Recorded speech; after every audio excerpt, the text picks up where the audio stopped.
those pods. I don't even know if it was being piloted by what they call a port captain.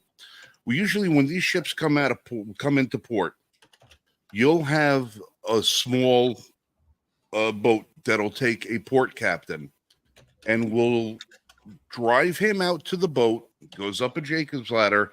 He takes control of the ship, or she takes control of the ship, depending upon. Once that ship comes into port, because the port captain, that's all they do. They drive the ship down into the port and they oversee the docking. Same thing when they leave. When the ship leaves berth and it leaves, the port captain is in control of the ship until they get out into the navigable waterways, where he hands control back over to the seaward captain, and then the port captain leaves the ship. They go down, they get on a little boat and back over to land again. I don't know if it was I don't know if that was the procedure with this ship. Was it the captain driving the ship? Was it a port captain driving the ship? I couldn't see any evidence of them being tugs. You know, that the tugs had just disengaged from it not too long. And once they had the first power outage, the tugs immediately turned around and headed towards the container ship under full steam to try to help it, to try to assist, and they weren't able to catch up. Well, if you know anything about tugboats, you know two things about tugboats. They're slow and they're heavy. Mm-hmm. All right. So the reason a tugboat, they don't turn that easily. No, the little tugboats will turn on a dime, but them turning a ship on a dime, not going to happen. You're talking about immensely powerful little boats that are super duper heavy. They use mass and inertia in order to push these boats around, but they don't have speed. They're not designed for that. They're designed for the brute force of pushing or pulling. Once that tugboat is behind the ship, if that ship is either under its own power or is being carried by the current, those tugboats are going to have a hard time catching up with it. You know, now somebody said that the ship had dropped anchor in order that they were trying to slow it down. This is one report that I heard, was that the ship dropped anchor. I've heard that too. Slow it down, and that produced a yaw, which pulled it to the port side, and that redirected it into the bridge. I don't know. We're probably not going to have a couple of answers for at least another few weeks. NTSB, the Coast Guard, they're all going to have to determine what's going on. The question is, at this point, why are they saying it's going to take 10 years to rebuild that bridge? That's the question. Oh, that's right. I forgot. Government. Well, it's only government, and that's part of the reason why the bridge fell down. Sorry, I got here a little bit late. But what we know for sure is that there's been you probably covered this, several times the bridge has been, there have been crashes into the bridge. And yet, with all the infrastructure from the Obama administration, the infrastructure deal by the Biden administration this last year, where's all this infrastructure that's supposed to be fixing these bridges? I mean, if they had been actually fixing this bridge on a regular basis, like they promised, then wouldn't it have been able to survive this? Because it survived several other crashes previously. It's government getting in the way of actually doing the job because they're kicking it down the road. They don't want to fix this. They want this problem. And also the federal governments came out that they are going to pay for everything to rebuild it and all that. Well, why isn't the number one, the insurance company for the owner of the container ship, why aren't they on the hook? Well, then that's number two, the insurance company for the Francis Scott Key Bridge, which it was under some type of insurance. Why aren't they on the hook? Well, look, the bridge is part of the federal interstate highway system. So the first people that are going to step in to do any major repair is going to be the federal government. The federal government is going to oversee all of that stuff. And then they'll figure out who the parties responsible for the payment is going to be. We're probably going to be on the hook for it anyway, because I'm sure somebody will forgive some debt or some bullshit that has something to do with it. But for now, I mean, if we're going to wait for somebody else to pay for it, it's not going to get paid for. So this is one of those circumstances where the government is going to just have to step in and do the heavy lifting until they figure out who the responsible parties are. Yeah, but the problem isn't that part of it. Fine, someone else may come in with some money as well, but really the problem is the promises of fixing the infrastructure that we have heard from the Obama administration, that we've heard from the Biden administration, the hundreds, literally, about combining the two, over $1 billion that they have promised would go into shovel-ready jobs to take care of this very problem. The bridges, the roads, this is what they spent over $1 billion, several billion at this point, specifically for this. Where's the result? They have failed. They love to give us the promise. They fail to have any result to be effective or efficient, and then they expect that they will not be held accountable. That's why it's going to take so long to fix this, and I am terrified that when they do build the new bridge, it's going to be worse than the old bridge, that it won't even be able to survive anything. Well, here's what's really interesting on this, okay, is the construction started on the Francis Scott Key Bridge. The original construction started in August of 1972. It was opened March 23rd, 1977. So less than 5 years it was constructed from the ground up. Yeah. Okay, so that it's going to take 10 years to redo this, I'm not buying that. Also, $60 million is what they're claiming.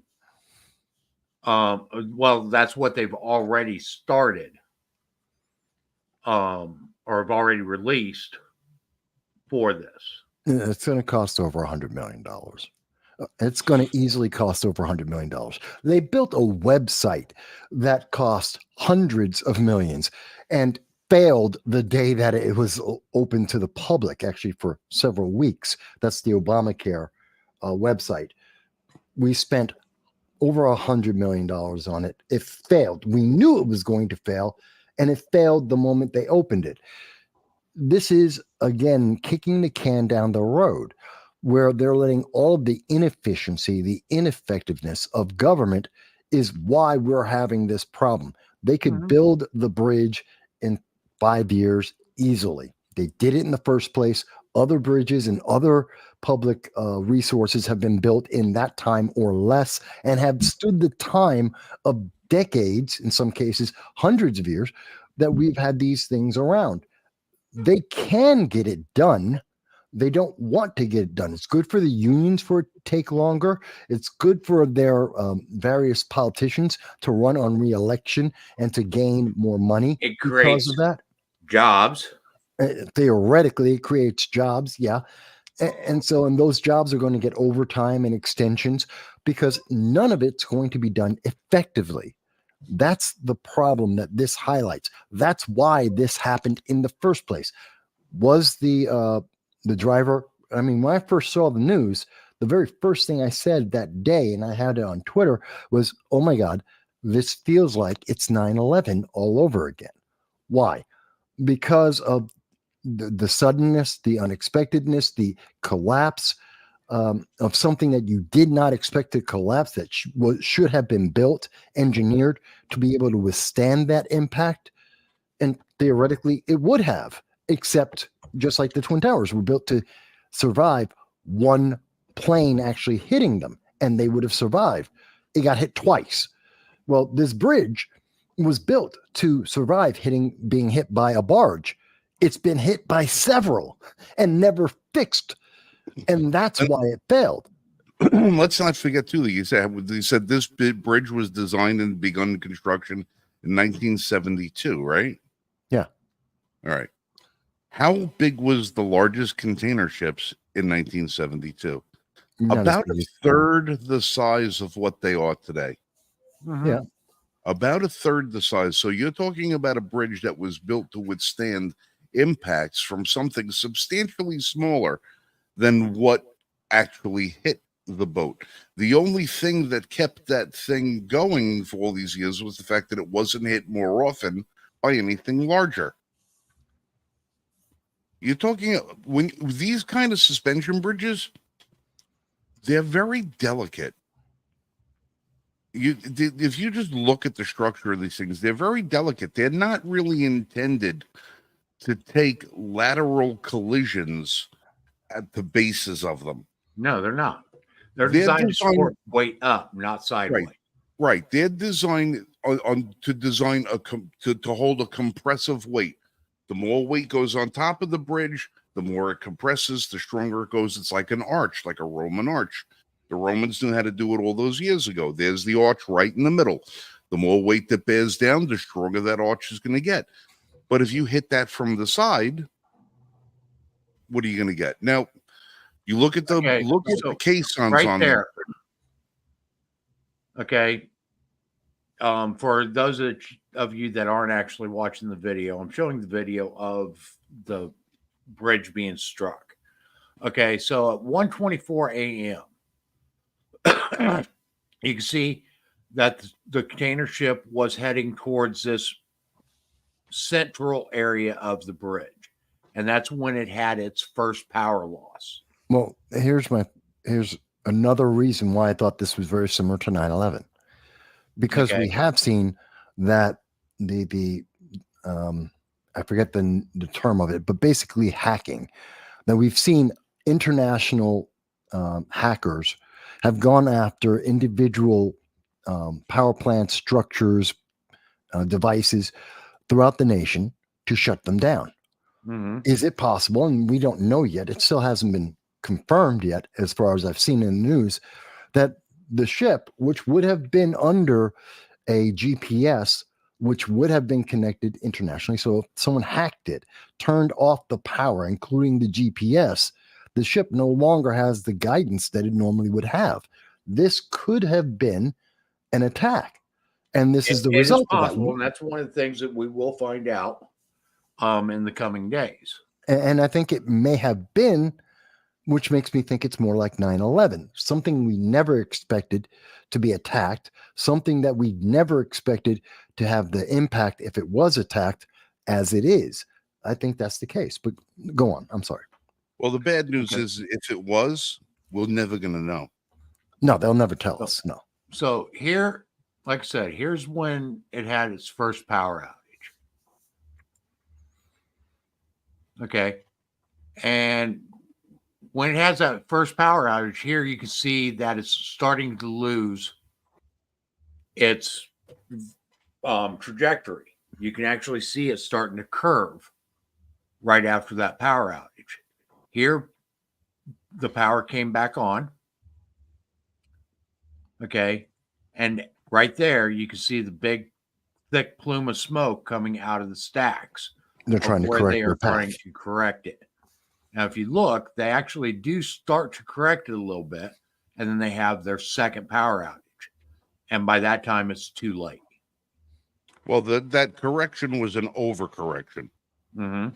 Because when they started to correct it and then they had the power outage, now you have it overcorrecting, drifting into what you're trying to correct. You're trying to turn the stern of that boat by 15 degrees and you want it to turn for 100 yards. Well, you just turned it at 15 degrees, but you're dead in the water for 300 yards. Right. So now the stern of that boat is swung around 45 degrees and power comes back on and it dries itself into the caisson of the bridge. Mm-hmm. Then if it was an attack, we're never going to know about it because no one in this administration is going to own up to the fact that we got hacked. Or because think about this. Well, there are the other thing. Thousands of ships every day coming in and out of our ports. You know how vulnerable? Mm-hmm. That's my point. And to reassure everyone, they should clearly define, was it an attack, a hack that was directed at it? And if it was, how we can prevent it. If it wasn't, be definitive about that so that the public trust can be regained to some semblance, because We know this is something that happens on a regular basis. How many times have we seen the government get attacked and hacked on a regular basis? Private businesses, banks are hacked and attacked on a regular basis. A ship is no different than a banking location. They have a computer, they have a satellite uplink, they can be hacked too, just like anything else. We need that assurance in this world, especially when we are seeing so much directed against us. We want to have that assurance that this can't happen again for that reason.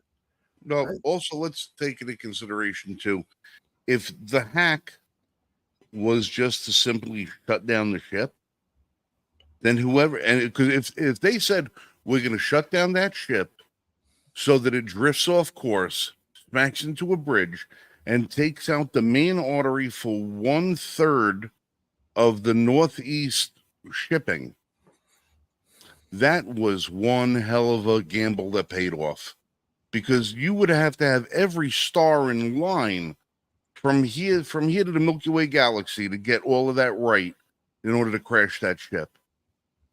I mean, that's why it's like, well, okay, it goes out. You would have to have it so predictable that was going to happen. You can't. It's mathematically impossible to be able to say, okay, I'm going to shut that ship down and let it crash into the bridge. They don't know what you would have to calculate what the currents are, wind speeds, where the tugboats are, what the crew is doing, what position the ship is in, what speed, what knot that thing is going to be traveling, before it went. How much force that bridge could take. Is it going to drift and hit exactly where you want it to hit? There's too many factors to say that just hacking the ship caused it. Could it have hacked it? Yeah, I mean, it's possible, but the likelihood that this was the result of a hack, I'm just thinking that this was a ship that was very poorly maintained, probably by people who did not train for this kind of a scenario, and the worst possible outcome happened. Okay, so the ship, now here's what we do know also about the ship. Okay, number one, is owned by Grace Ocean Private Limited. It was flagged in Singapore, and I don't remember who is Belgium owned the ship. Mm-hmm. Okay, so the company's out of Belgium that owns the ship, but is flagged in Singapore. So honestly, other than being at an American port, the American authorities really had no authority much as to far as how often the ship needs to be inspected and so forth. It's also came out that this ship's been involved in other collisions prior to this one. This wasn't the first collision that it was involved with. So that being said, too, is this some nefarious act, or is this human error and mechanical errors as a part of the ship? It's also came out, too, if people don't know it, there was a law in 1851 that limits liability of maritime accidents. No, didn't know that. Yes. But we're paying for it either way. Right. And should we be paying for it? Again, which again goes back to, should we be paying for it? Where's this money coming from? And the answer is, of course, we're going to pay for it, because we are always going to pay for it. But are we paying for it effectively? Are we going to get something that's efficiently done, that is going to be a better bridge than what we had before? And the true answer is no. We're going to waste money. We're going to waste time. And odds are the bridge is not going to be as structurally sound as what we had in the first place. That's just the history. You're muted, Mike. Well, we'll see what happens. Maybe if we're fortunate enough to get rid of the current administration, and replace it with an A administration lot of these will be that has put a history. in place in the next couple months. Well, I say if we're fortunate to have a replacement administration that has a history of getting construction jobs done on time, under budget, and ahead of schedule, maybe maybe a little woman rink action could take place, and this bridge could be up in 3 years. Well, if they don't get it up soon, okay, it's a major traffic congestion problem too. Oh yeah, there's going to be lots of consequences, which we haven't even started talking about. But again, that's the next problem that we're going to hear. How much money do we have to give to take care of the congestion? How much is that going to commit to crime? And therefore, we got to pay for that. We should be planning for all that now. We should be hearing that from the mayor. We should be hearing that from the governor. We should be hearing that in Congress. That Are they going to set up temporary ferry services to help alleviate some of that congestion?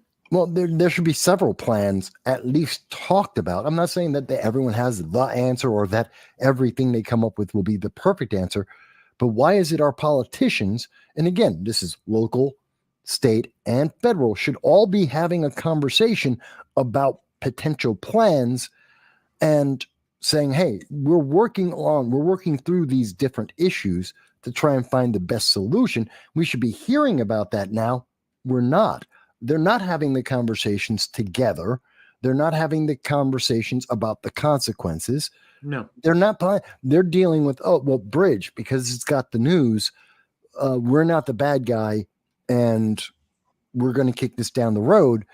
And no one is talking about, okay, and how do we alleviate every other problem that comes out of this problem? Really, the only thing that's come out that I've seen from the Biden administration is, well, we're going to immediately release this amount of money for it.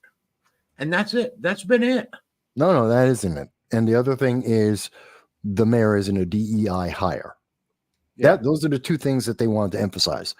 We're going to throw money at it now, and the mayor isn't a DEI hire.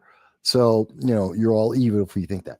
Well, those weren't the arguments people are making. He's a piss poor mayor because he isn't coming up with a plan. He's not reassuring his people that he's aware of the consequences that will happen because of this, that he's working on the issue for these very obvious, very easily understood problems. We know congestion. We know crime. We know that it's going to put infrastructure burden on the entire region, possibly even food. We know these things. Completely shut down that port too. Right, which is until they get the bridge out of the water. Right. So now we're talking about business and how it's going to affect all the small businesses, people's employment. These are all we figured this out in 2 minutes that I've been talking about it. If I can come up with that many issues that we know are known consequences, how is it that the mayor, the governor, and the federal government aren't saying we are aware of that and we're planning for it? It doesn't take a lot to give people confidence about the future. You just have to be competent. That's it. Well, and here's another thing. Okay. A mayor's an elected official. Okay. But every area of the United States has an office of emergency management. Every area of the United States. And they have a director of the office of emergency management. And it is their job to be able to, number one, build contingency plans for basically every type of disaster that could potentially happen. Okay. Bridge collapse, et cetera, et cetera, et cetera. Okay. A mayor is an elected official that is in office for X number of years, however long their term is, depending on the jurisdiction. These emergency management officers and directors are in there for multiple terms. Okay. They typically are appointed at some point in their career. They are appointed to that position and they typically stay there until they are retired. So you're talking about decades. Mhm. Individuals who have a plan or series of plans and are in place for a decade or several decades with staff that are equally in for presumably decades, that should be on top of this, that should be communicating to the three groups I'm talking about: Right. mayor, governor, federal. And they're not.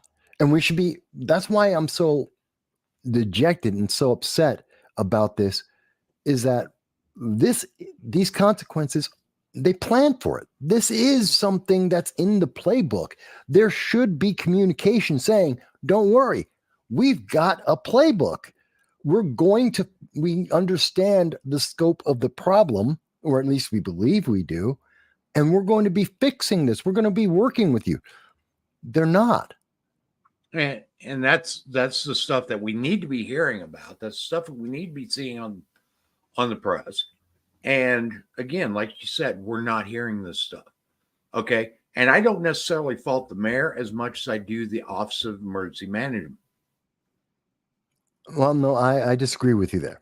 I fault the mayor and I fault the governor, because I automatically, when an emergency happens, there are several protocols. We know certain calls get made immediately. Certain meetings happen immediately. The superiors, whether it's a mayor or a governor, they're going to be getting at least synopsis of the meetings, of the footnotes, the cliff notes, the bullet points about what's the next procedure. What should we be looking for? What should we be aware of? They're getting that because it happens automatically. You know this more than I do, Mike. You work with emergency management. You know I do. that as soon as it happens, there are individuals who are tasked instantly. They're immediately put into place.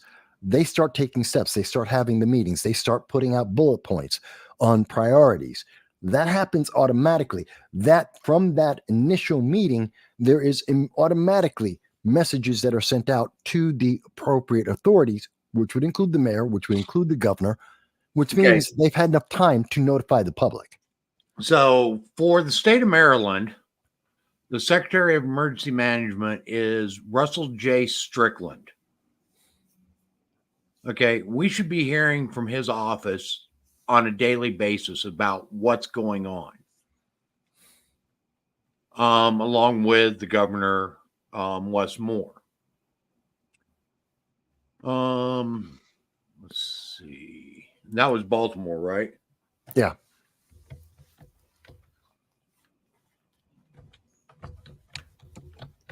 They're not ready for this. This is going to be such a mess. There's going to be unemployment. There's going to be crime. There's going to be overload of infrastructure. It's coming. It's coming. Mm-hmm. Okay, the city of Baltimore, they're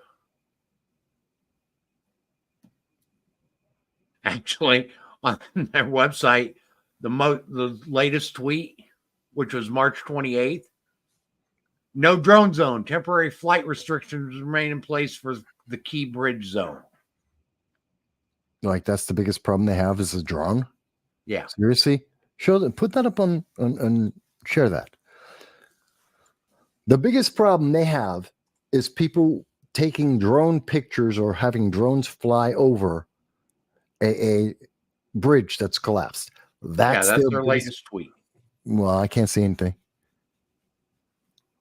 Try refresh. It's right over here to the side. Where? You're not. I don't even know how you get your page to look like that. So basically, right here to the side, where I'm scrolling things up and down. Okay.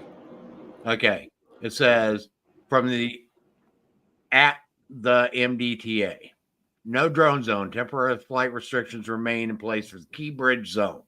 This is an FAA restriction also. And then directly under that, Baltimore is strong. Maryland's as strong, and together we will help our communities recover from this unthinkable tragedy. Okay, the second part's just useless crap. That's just usual poly speak about anything. That's meaningless. So the first part is one of their most immediate concerns is drones taking pictures of that. That's useless. That is not one of your first priorities. Okay. I'm actually trying to find out who the Well, director it is if you want to keep people from seeing what you're doing. Well, there is that. Yeah, I know. And they're bringing a crane over. I saw someone who was an opinion piece on this. I forgot the link on it, but one of the things they said, well, let's take the opportunity, re-dredge the entire river so that we can make it deeper so that these ships can actually sail lower and be able to be under the bridge, which would help alleviate part of the problem since we have the opportunity. Rather than just trying to clear out the wreckage and build right over again, take the opportunity, dredge the river, give them a lower, give the ships an ability to be lower in the water to go under any future bridge, which is an additional deterrent. Well, the only thing dredging the river is going to do is allow ships to pass through that have a deeper draft. Yeah, it's not going to allow the ship to float lower in the water. The buoyancy of a ship is dependent upon what its cargo is. Okay, Well, they don't take on displacement. Right, Well, it's displacement. It doesn't take on ballast like a submarine. It's not gonna sit lower in the water unless it has more cargo in it. The only thing dredging the water remember, the ship is going to float at the surface. Dredging it is only going to allow the ship that has a deeper draft, a deeper draft to go through there. Like aircraft carriers have a much deeper draft than a destroyer does. Right. Okay. An aircraft carrier can't pass through 30 feet of water. It's got to pass through a draft of 60 feet. So Well, if you dredge it, it doesn't make the ship go lower. No, it won't cause the ship wait a minute. And I'm not deep in my knowledge of, maritime architecture, but I am aware they all do have ballast. They all do have some ballast. They do have but some it's not ability going to cause the ship to ride lower in the water. Right. Ballast is designed to keep the ballast ship is upright. basically used when they're in storms to help them keep upright with the waves. Okay, so I misunderstood. I thought the ballast had more of an impact, somewhat like more with submarines, where it allows them to have a ability to be lower or higher in the water based on their ballast, besides just keeping it even keel. I can be wrong. No, nothing wrong, but this is how we learn. This is how we have these conversations.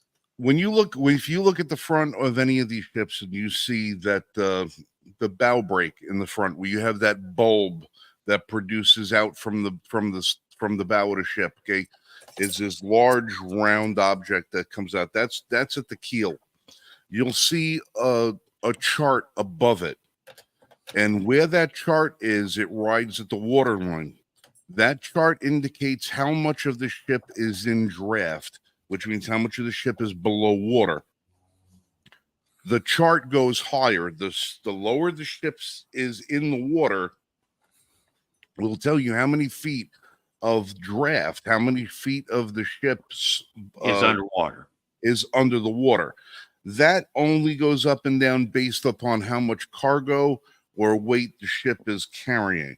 You have an empty ship, it rides higher in the water. Mm-hmm. The ballast means more when a ship isn't laden with cargo, because that ballast at the base of the ship in the belly of it is what's helping it keep it vertical. When a ship is down deeper in the water, there's more of the ship in the water. It's going to stay more stable. And it needs less ballast. And it doesn't need the ballast because now the cargo is the ballast. Okay, that makes sense. Okay, but you can understand where my reasoning is coming from. Right. Now, basically, ballast is there to help lower the ship's center of gravity. Right. Now, when you have these waterways, right, you have a channel that's dug out, meant to accommodate the ships that pass through it. over the years, these waterways have been dredged, and usually what they do is they dredge right up the middle of the channel. Mhm. You're not going to dredge the whole channel.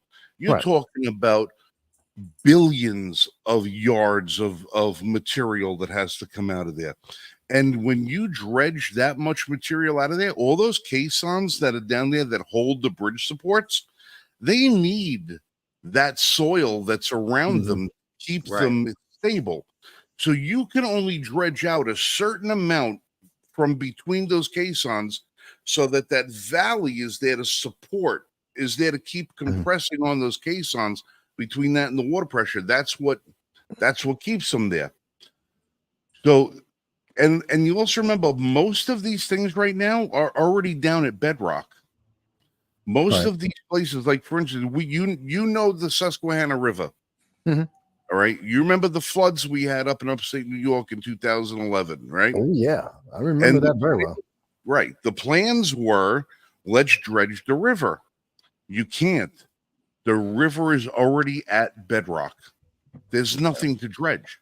You're looking at solid earth, solid stone or that river has been dredged out for tens of thousands of years of water current chewing away. That's all that's left is the rock. There's nothing to dredge. They can make the river wider by removing topsoil and displacing the water, but you can't do that in these places because that's where the docks are. The Right. only thing they can do is, okay, well, that ship is too goddamn big. That's why look at what they did. Look at what they did with the canal. They had to basically rebuild the entire canal down what do you call it? Erie The, Canal. You mean the Erie? no, the Suez Canal, all that is. They had to No, no, no, rebuild all those and widen them and bring them lower because the ships got too big. They couldn't fit them into the locks. Mhm. These canals were designed in the early 1900s when the ships were 40 or 50 feet wide and 400 feet long. Now you got ships that are 1,400 feet wide that are 120, 1,1300 feet long, 120 feet wide, have a draft of 80 feet. They can't get through. Right. Right. So No, I get it. It's again, my thought is just that again, there are people with solutions, or people are trying to come up with solutions. They're trying to look to the future planning, and saying, okay, so when we have this opportunity, maybe this is a discussion. Okay, I'm wrong. Fine. One of the options are out. But here's the thing, we're not getting any of that conversation from the three levels of government that should be having this public conversation very actively with the public to let the public know we're under control. Because I guarantee you, people who read similar articles than I have, with, and this is coming from a Baltimore newspaper, that they're reading this, they're hearing about these ideas, they're not hearing anything to the contrary, they're not being informed about what is or isn't necessary or capable, and all they're hearing is government's worried about drones taking pictures of the entire event. That's a problem. That's just not giving me confidence. It's one thing to say, okay, no, we did take that into account, and that doesn't work because of XYZ, but we're working on something else. I have confidence. I know you've been able to address a concern that I'm able to make. It's entirely different. And this is the example we need for our entire government. They're not answering the problems that people are easily able to identify. It might be because we lack knowledge. Okay, I'm not a I don't know, oceanographer or whatever the correct term is. I don't know that. I'm not into maritime building ships. I understand that. So just answer the simple question. Give me the knowledge, and then Oh, we I can move agree. forward. This is knowledge that should be being shared with the public. Well- For those of you who don't understand what you're looking at up on the screen right now, this is a map of where the Scott Key Bridge went across Chesapeake Bay. So right here, if you can see my cursor, this is where the Key Bridge was. Yeah. These white areas is where dredging was, and that's the shipping lanes or the Mhm. navigable lanes of these ships. Okay. Now, is my understanding that that ship was coming from this area over here, which you can see a bunch of rail lines here, Mhm. and that's where it was coming from. Let me go ahead and blow this up a little bit. Okay. Where am I at? You're above it. You gotta scroll down. Yeah. Yeah. So, it was my understanding that it was coming from this Curtis Bay area. It may have been coming from On the right. the South Locust Point Marine Terminal also. Okay. But it was coming from the right. Now, one theory is as it came around and it got down to this port, this bay here, this Curtis Bay, Mhm. and it lost power, that it no longer had the pressure of the banks pushing on it. And that can sometimes cause it to draw in towards a channel. And that is one of the thoughts. Okay.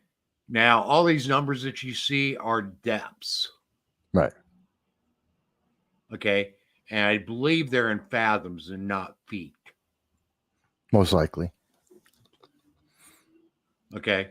But here is where Frank was talking about the pilot boarding and exiting the ship. This purple section, that's where the harbor pilot or the port pilot gets on board of the ships and takes over control.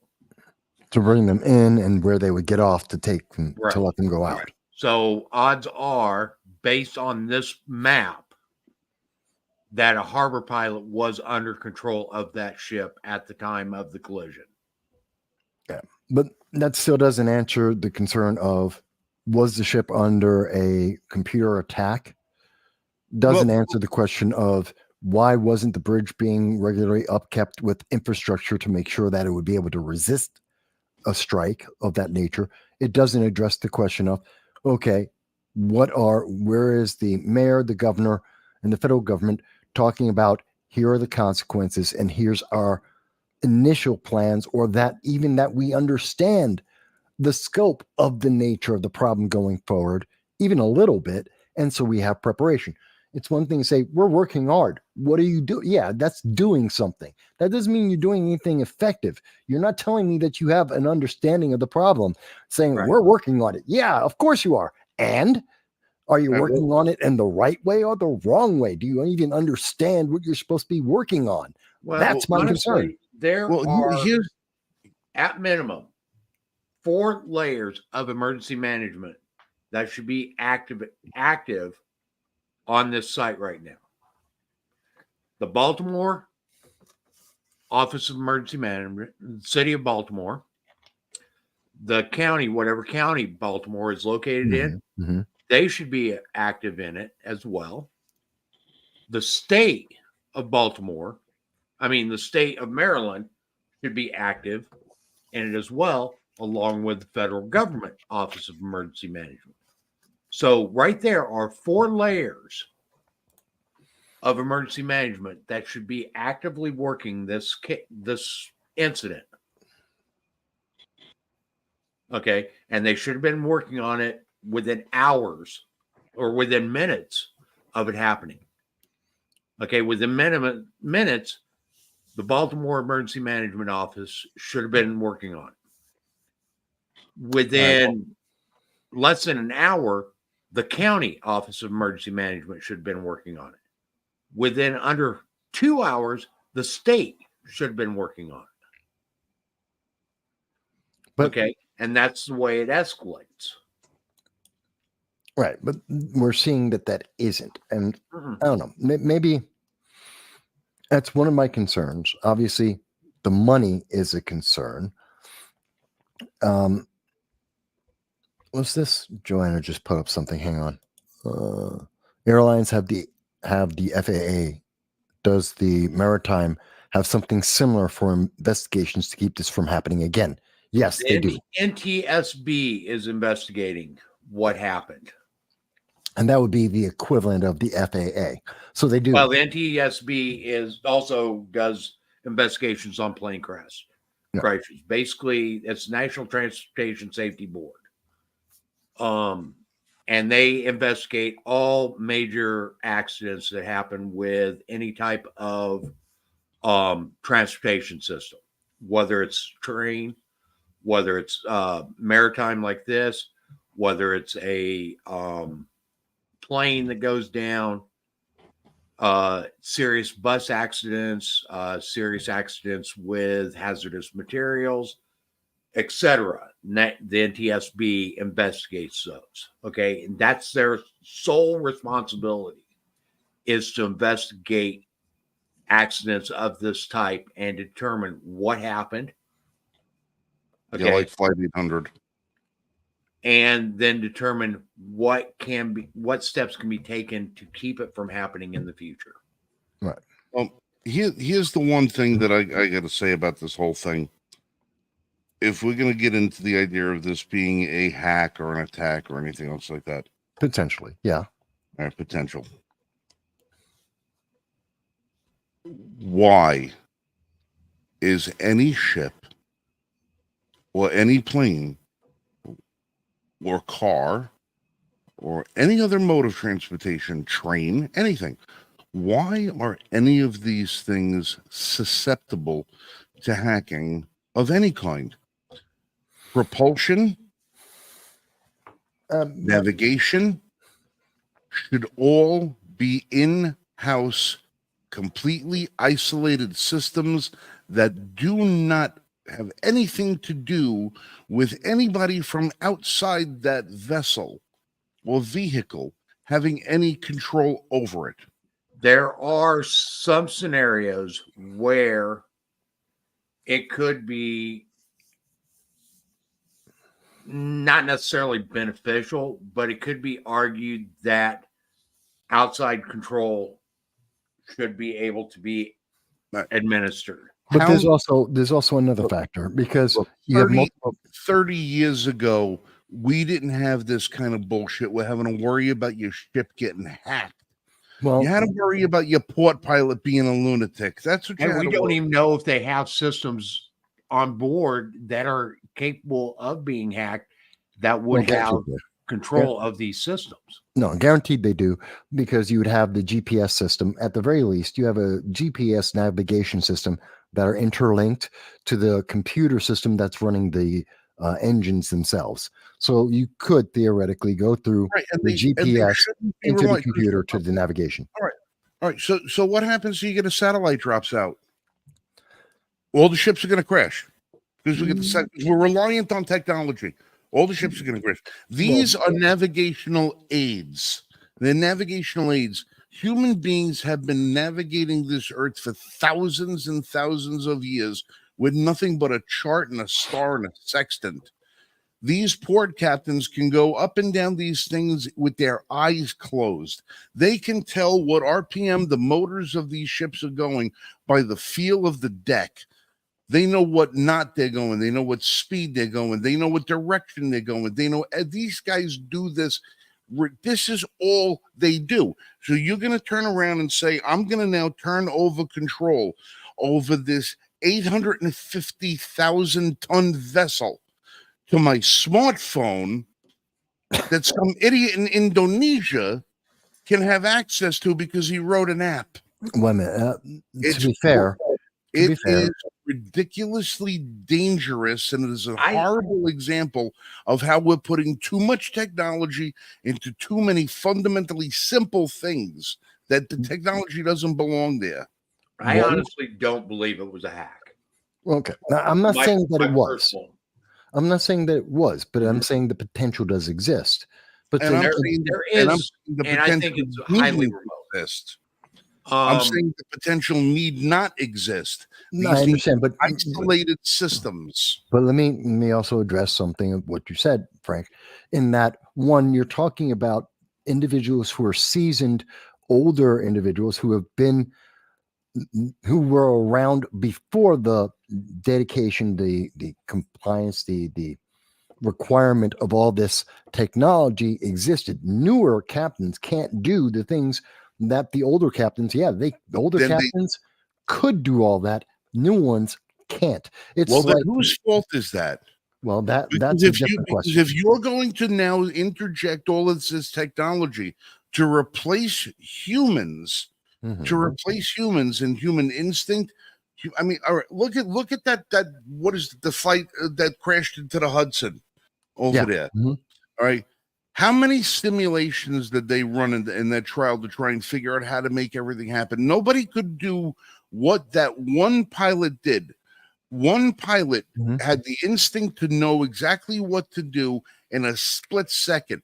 35 years of experience put him in that place at the right time to do it. He Right. was the only guy that could possibly done it. And they said, oh, well, all of these test subjects were able to do it. Yeah, they knew a bird strike was going to happen. They knew they were going to lose all their engines. They knew exactly when and where it was going to happen. They knew how far out they were from the airport. They knew what their altitude was.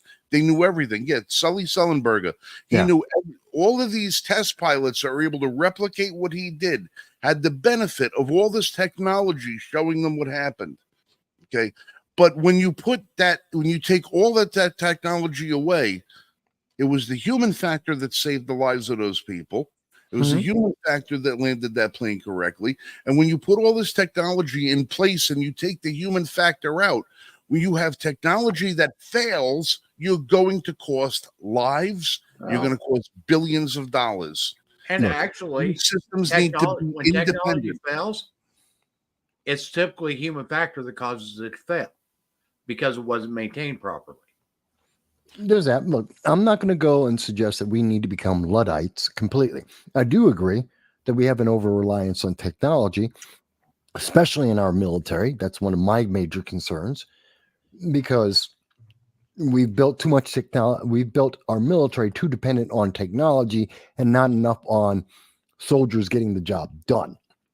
And I think it's far too, and this is why we see the Taliban, who have no technology, are able to fight us effectively for decades, just like they did the Russians for decades, because they don't have technology to rely on. They're just people. And technology is great for certain things, but you want to take a city, you need people, not technology. And we misunderstand that. And I think that's the problem for future battles and future conflicts going forward is we're going to see that the more technologically dependent nations are going to lose in certain scenarios more consistently. I mean, same thing with Vietnam. We had the better planes.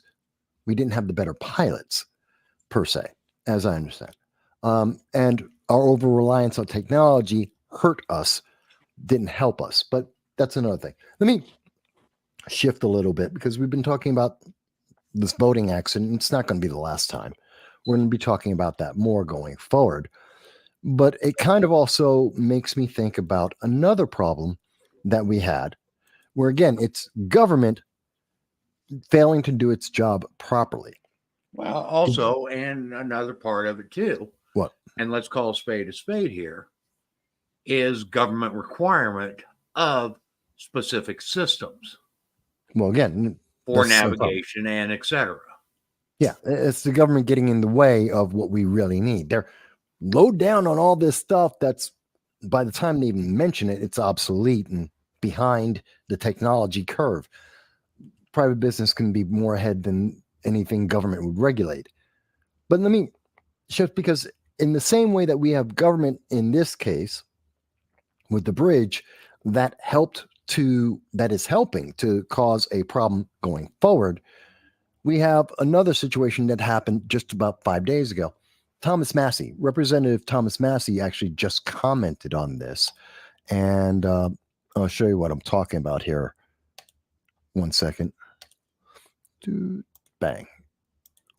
So as you can see right here, Thomas Massey was talking about the red flag law, the expansion of the red flag law that happened just this weekend on Saturday.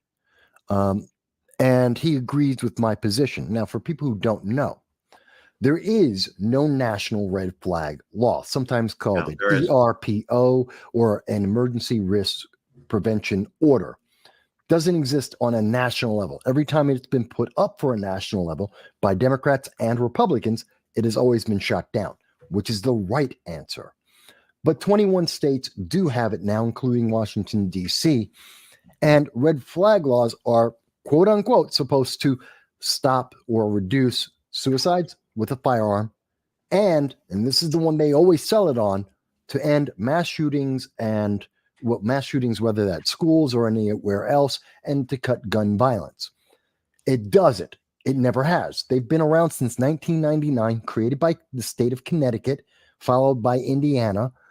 And there has been one study out of several studies, only one that says maybe red flag laws can positively impact suicide rates, but they're not sure.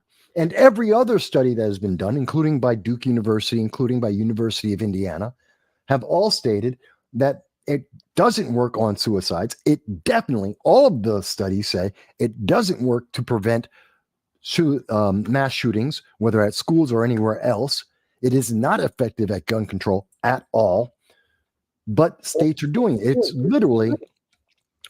literally the state having the ability to take away your Second Amendment rights, take away your property, to take away your children.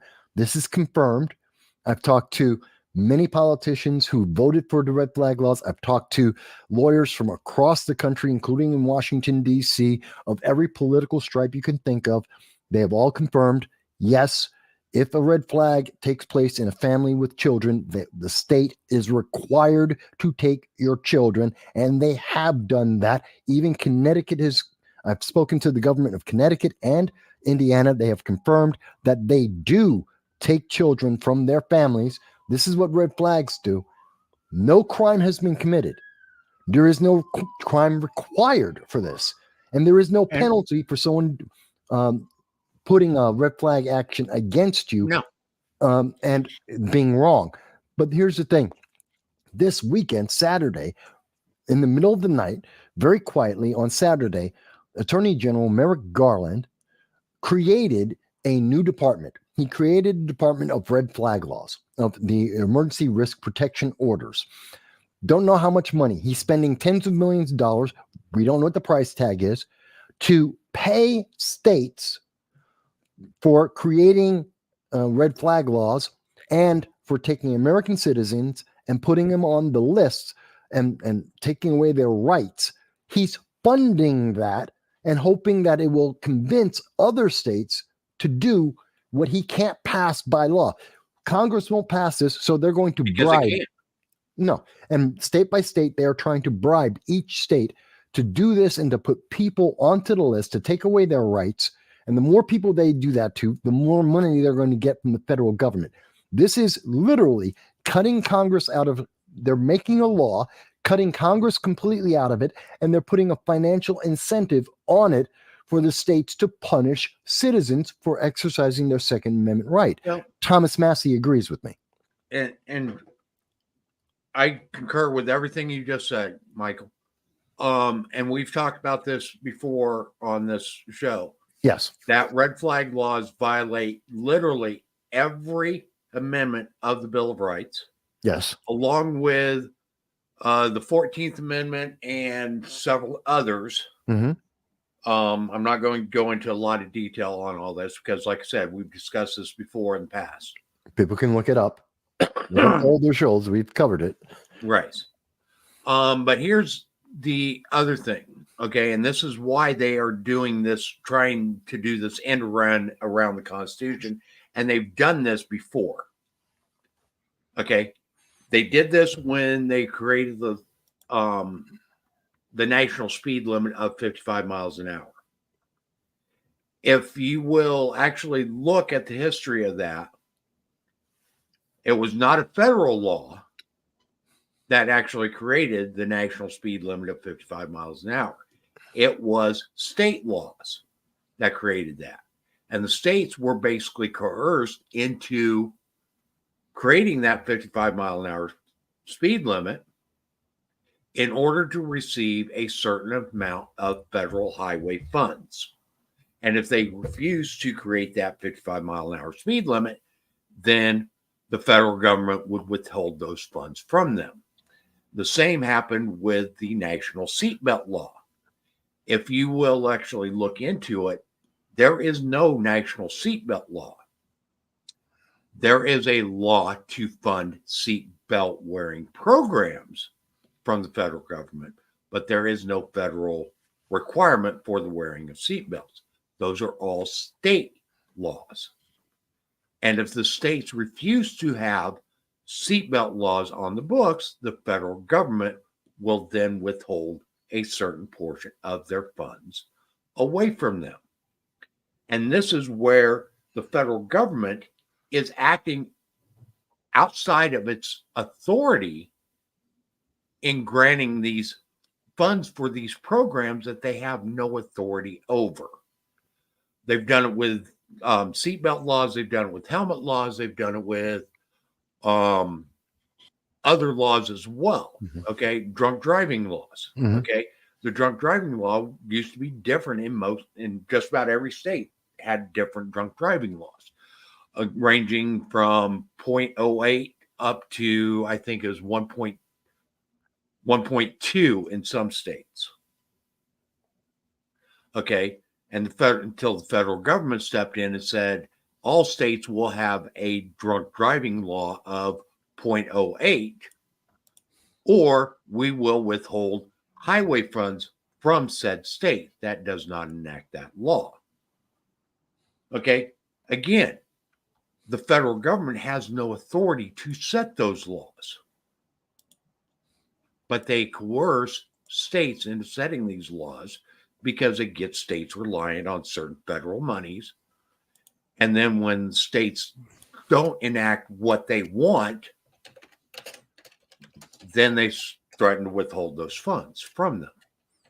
Okay. This is where our federal government is acting way outside of its authority, and it's bypassing the rights of the states. Oh yeah.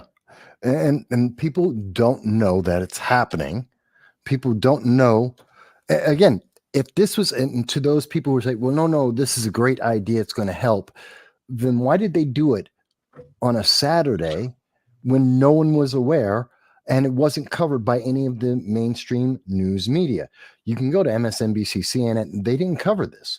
They didn't talk about this. And they did it on a Saturday when no one was paying attention to the news. So why are they doing it in secret?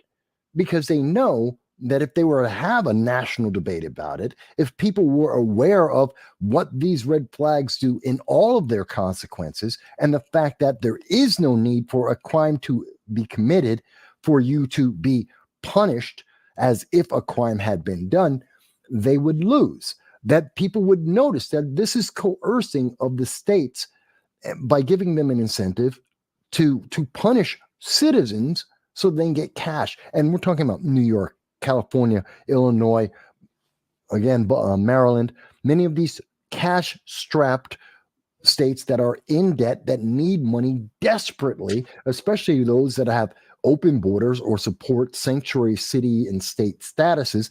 They're inundated with illegal aliens. They're desperate to have more money coming in. And if that means that they have a red flag law and then they suddenly go out and just pick several thousand citizens just so that they can get the bonus money from the federal government, they'll do that. And they are doing that. Mm-hmm. And this is really voter nullification. This is nullification of American citizens' rights. And it's evil. This is why Representative Thomas Massie, who's mostly a libertarian, is up in arms about this. He's one of the only members of Congress that I've heard of that actually mentioned this. And, you know, as I said, he agrees with me. I did an entire video going over this on Saturday. Why? Because no one knew about it. This is evil. This is bad. And we need to be aware of these kinds of things that are happening behind our back that the mainstream news media doesn't want to talk about. People need to talk about this. And Joanne brings up a very good point here. Okay, you have a right to confront your accusers. Red flag laws do not allow for that. True. There is no to explain the red flag laws as quickly as I can for people. And yes, I am one of the top people in the nation in covering red flag laws since 2018. Yes, I am. I've done the research. Every red flag law in the country all have the same essential components. One of those is an individual, which is sometimes a family member, a police, a law enforcement officer. It can, in several states, be a member of community trust. Okay, a member of the community. Police, fire, EMS, some healthcare worker, teachers can be extended into this, and in some cases, clergy. Yes. So again, it depends on how each state defines it, but in general, yes. And in some cases, it can be any random citizen who has a concern. Will go to their police department, they'll put in the red flag action and say, hey, this person may have bought a baseball bat, a fork, a hammer in the last 6 months. That's each of these items have been used as a means of committing murder. So they're considered dangerous weapons in most states. Yes, I know, a fork. People have been killed with forks, therefore they can be a dangerous weapon and justify red flag action. You are never notified of this. So they go to the court, they talk to a judge. I am unaware of any state at any time denying a red flag action, because if they do and they're wrong, they're going to be sued and they're going to be vilified. They always pass the red flag law. You still haven't been notified. The police are then given a warrant to come to your home to take your property.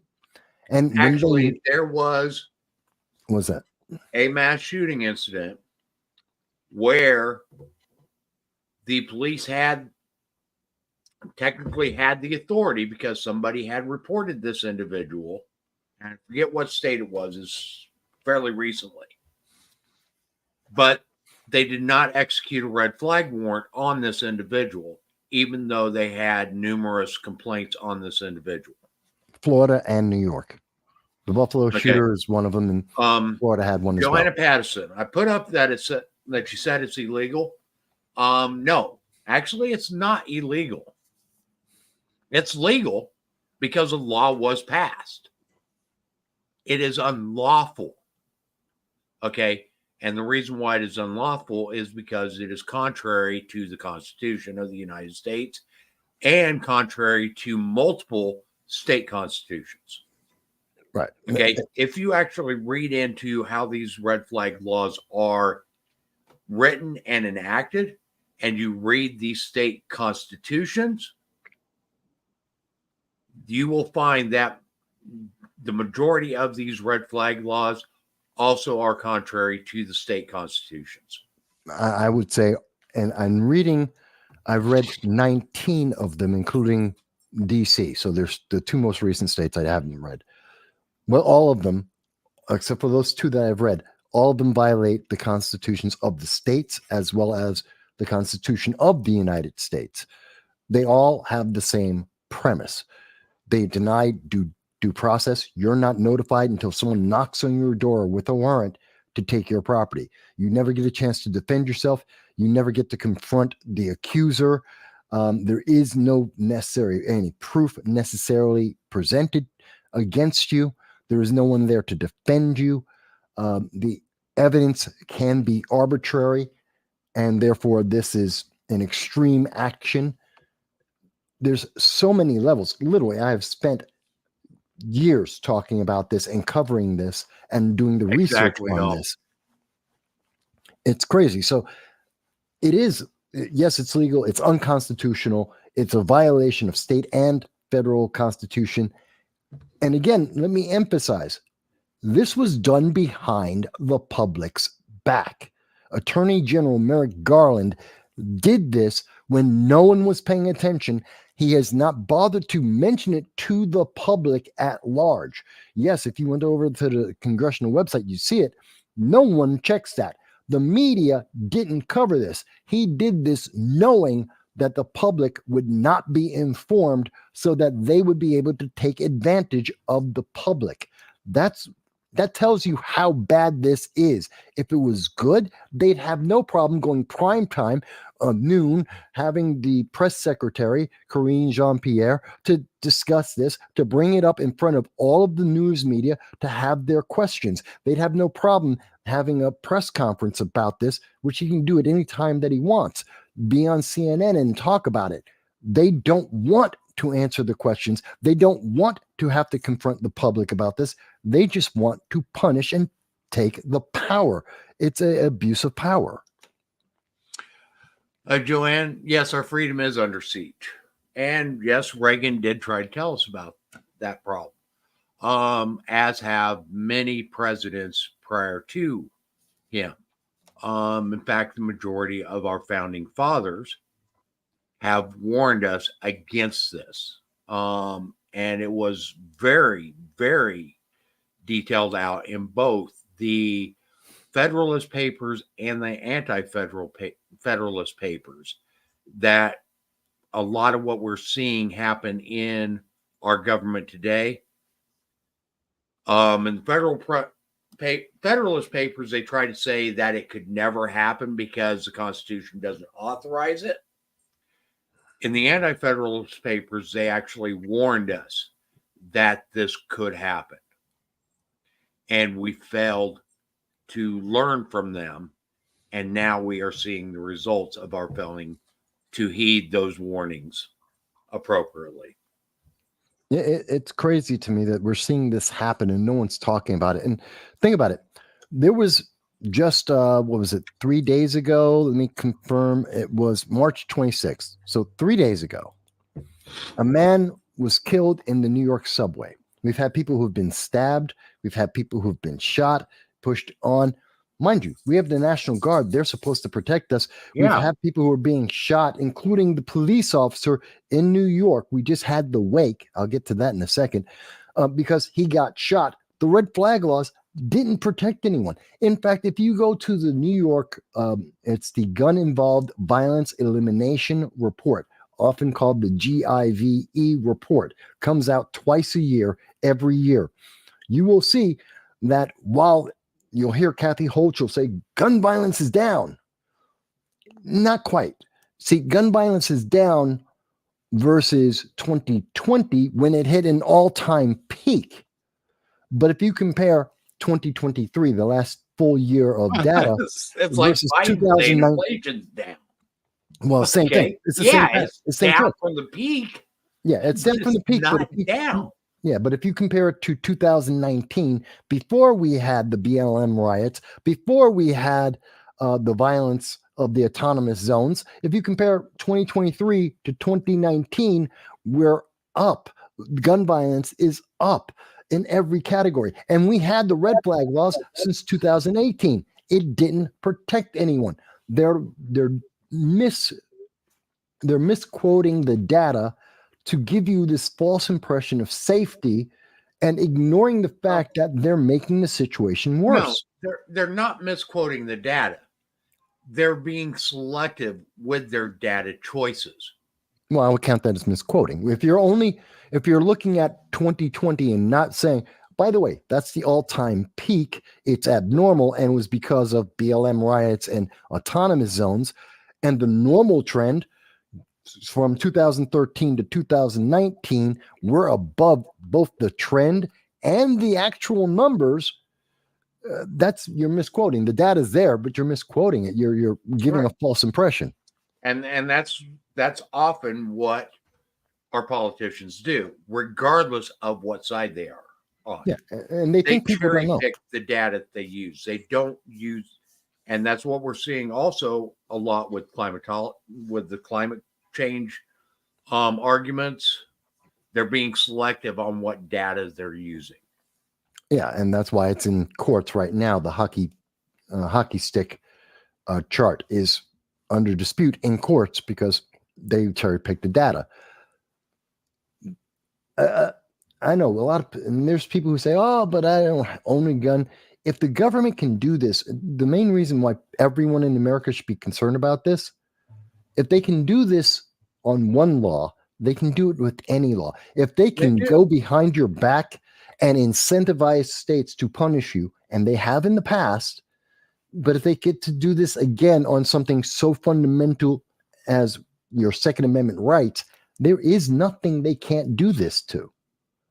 Everyone's at risk, which is why they did it in the middle of the night with behind your back. Everyone is at risk. Right. Exactly. So, we've talked about the bridge. We've talked about what's going on with red flag laws. Let's talk about what happened with Biden and Trump and the campaigns. Well, there's a couple of things. There's a thing that just came out just before we got on, which is about a video. But there's also the fundraiser from yesterday. And that's what I wanted to get at first off. Okay. Isn't Biden and pretty much the whole Democratic side saying that the wealthy have to pay their fair share? They have to pay their fair share, have to pay their fair share. Right? Mm-hmm. Well, this gala dinner fundraising event that they just had, where I think the minimum cost of a plate was $100,000, and they were upwards of $1 million a plate for this fundraising event. Does that sound like it has any involvement with the middle class?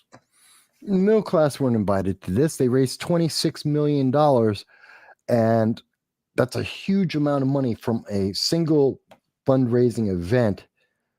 And this was targeted towards the ultra wealthy. That's why they did it in New York State, in New York City, one of the capitals of progressivism and democratic bluer than blue ideology. And they targeted the rich to use against the public. So on that basis, it is a slap in the face about their principles of protecting the poor and trying to just redistribute wealth. At the same time, there's another problem with it or the thing that really got me upset about this. You've got Obama, who's known for, bombing Americans overseas with drones. You've got Clinton, who's known for Epstein Island and his trips there. We've got Biden, who's known for falling over everywhere. These three people came together, three powerful presidents, very influential to a segment of the American public. Not one of them went to the wake of the policeman who was killed doing his job protecting the public from a criminal who was subject to the bail reform, prison reform, had been arrested 21 times, 9 felonies. They caught him. The guy was preparing to go back to prison. His cohort in the car had 14 arrests, and they were planning to commit another crime when they were confronted by the police officer. And not one of these former presidents had the presence of mind or the interest in going to this man's wake to speak to their family. It's exactly the same thing as when we saw Kamala Harris when she went to Tennessee. She didn't go there to talk to the parents of the 3 9-year-olds that were killed by the Tennessee trans shooter. No, she went there to protect the Democrats in the Tennessee state legislature. She didn't care about the parents. Well, these guys didn't care about the police, about protecting the public, about the danger of recidivism, of criminals continuing to commit more and more crimes as they're not going to jail. No, they didn't want to talk about that. They didn't want to address that. Instead, they went and raised money so that they could maintain more power. Well, why should you have more power if you can't effectively use it? And we have criminals that are being released over and over again to commit more and more crimes that wind up killing people. I'm sorry, that pissed me off.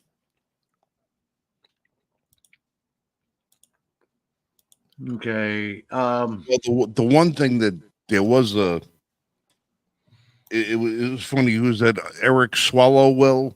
What the hell Yeah. is his name? Swallow. Mr. Fang Fang over there. Mhm. He's Yeah, over there- Swallowwell. Yeah, he's all over Twitter making a big hoo-ha over, oh, look at Obama with Biden and Clinton, and oh, look, you don't see Trump having this kind of entourage. And then everybody, say, no, his entourage is the family of a slain officer who he went to mourn with. That's who his entourage was. Yeah. And the one I know, I hate to see when funerals get used for political purposes. I really do. I hate seeing it. Now, it's one thing if politicians are actually going to go and be genuine about, saying that they're sorry, and sharing in the emotion of the day. Is one thing if it's like that. It's another thing when they turn them into media circuses. Mhm. And who was that? I forgot what name of the guy in the Clinton Obama administration. Some guy died, and they made a big hoo-ha. It was like they turned it into a campaign event at the funeral. I forgot which one it was. I'll think of it eventually. But I saw somebody trying to make it a campaign event today. Hochul. Mhm. Mm-hmm. Hochul showed up there today, tried to make it a campaign event. Shows up there with her 4 bodyguards and her press agent and something else, and somebody, a family member or something, whom I saw greeting Trump earlier in the day, got into it with her, got right She in her left after face 10 minutes. and told her pretty much, you are not welcome here. Mhm. Your policies, the policies of your mayor of New York City, are part and parcel the reason why our family member is in a box. Mm-hmm. You did this to our family, and you're going to show up here and use it as a photo op?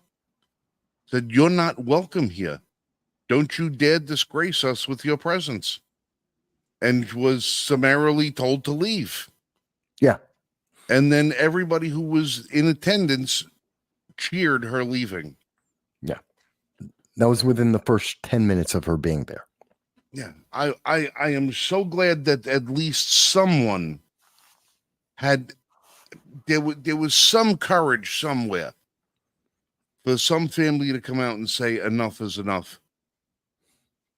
It was so refreshing to see, and I just hate that it came on such a horrendous occasion. Yeah. But, and I know some people will excuse that, what happened to Hochul, as an excuse to say, well, that's why the presidents didn't show up. No, that's not it. Because, first of all, Obama and Clinton aren't responsible for the New York laws that led to this police officer losing his life, at least not directly. They may support those policies, but they're not the ones, they weren't in charge of New York State. Hochul was.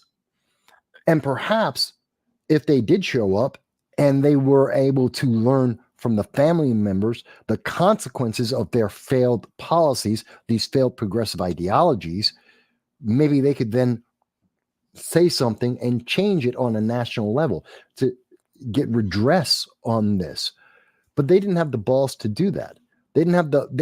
More importantly, they didn't care. There is no empathy from any of them. Biden could have made a statement while he was there, going into the fundraiser, coming out of the fundraiser. He could have made a statement. He could have sent any of his staffers. He could have sent Kamala. There's no reason why Kamala and Michelle and Hillary couldn't have all gone over to that event and saying, our husbands couldn't be here, but we're here. We sympathize with you, even for 2 minutes. there's no excuse for it. There's no excuse for it. They don't care. This is all about power. It's about money, and it's about you, the American citizen, being railroaded into one idea. It's a fortification of the election, and you're not supposed to question it. You're not supposed to say, you know what, that reflects poorly on them, and it's really insane that they wouldn't. Each and every one of them have a comment and publicly share their sadness for this member of law enforcement doing his job. It's upsetting to me. It's very upsetting to me. Oh, the funeral I was speaking of before was the Paul Wellstone Memorial. I don't know if you remember that name, Paul Wellstone. Yeah, he was he was an FAA guy or something like that who was involved in the Clinton administration and stuff like that. Yeah, it was it was ridiculous. He was supposed to have this funeral for this guy, and it was supposed to turn it into a somber event. And every Democrat that went there turned it into like a church revival. You know, it was like film the Blues Brothers movie. You know, do you see the light? You know, while they were doing this, and it turned it into a big political rally while they were over there. Well, they do that with every mass shooting, every school shooting. No, this was, you know, they do it with mass shootings, but at least there's still a little reverence there. They turned this into a circus. It started out as a somber event and turned into a full-blown circus. It was like a stand-up routine that they were doing over there. It was absolutely horrible. I was like, if this was my family member and this is what they were doing at that funeral, oh, good Lord, there would have been more than one funeral held that day. I can tell you that. It's crazy. It's just crazy. And there are Democrats who are voting for this that love this. They're so happy about the way that Hochul and Biden and Clinton and Obama, the way that they're abusing the public, how they're running away from being effective or efficient or even accountable for their actions. And here's how ineffective they actually are. And this is something that a lot of you won't know right up. Okay. Over the last year, there have been multiple UAW strikes across the country. Mm-hmm. Okay. Every one of the big name politicians came out in support of those UAW strikes. Right? Yeah. Oh. So this is from the Detroit News. I'm getting ready to share it here real quick.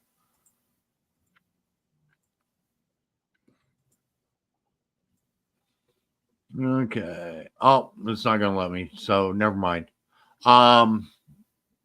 Basically, UAW membership hits lowest point since the Great Recession.